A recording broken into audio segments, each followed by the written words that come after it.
All right, I got more reflections, remunerations, ruminations. All right, I got more reflections, ruminations.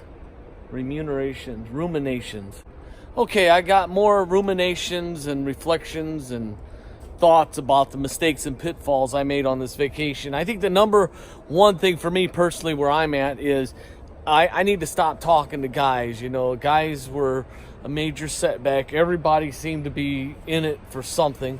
So, you know, why talk to guys when if I'm going to get taken advantage of, just talk to girls. Stick talking to girls exclusively. I mean, sometimes you got to talk to guys, but it seemed almost like that was what I was doing most of. And once I started talking to girls, then the vacation got better.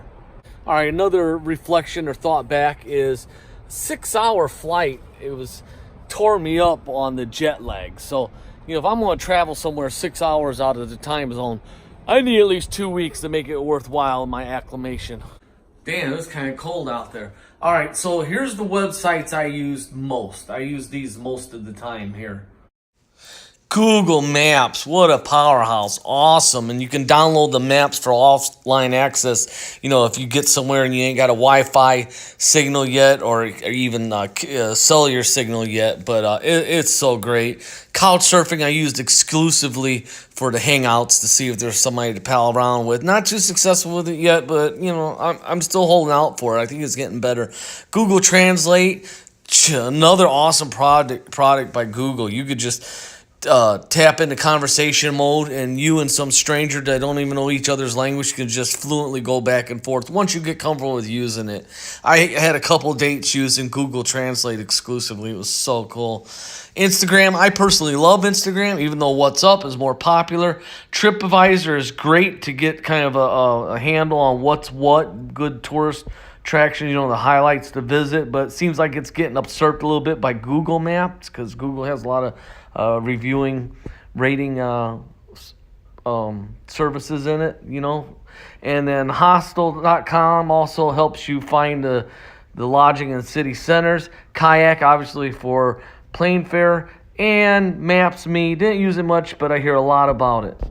Another pitfall, when I went to the airport, they kind of shoved this cash card down your throat. And it was a pain in the ass to redeem. So there's lots of opportunity to exchange money.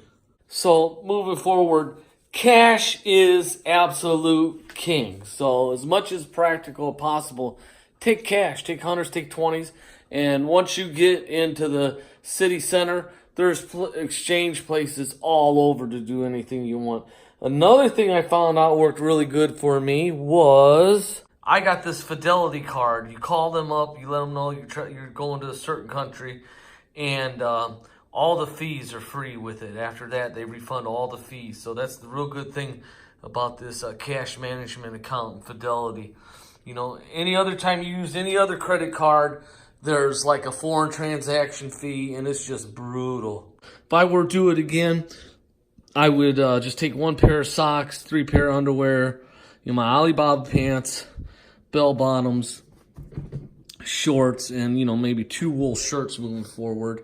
And I didn't use my swimming goggles, and I didn't use most of it, but I'd want to take the rest of it with me anyway in case something changed.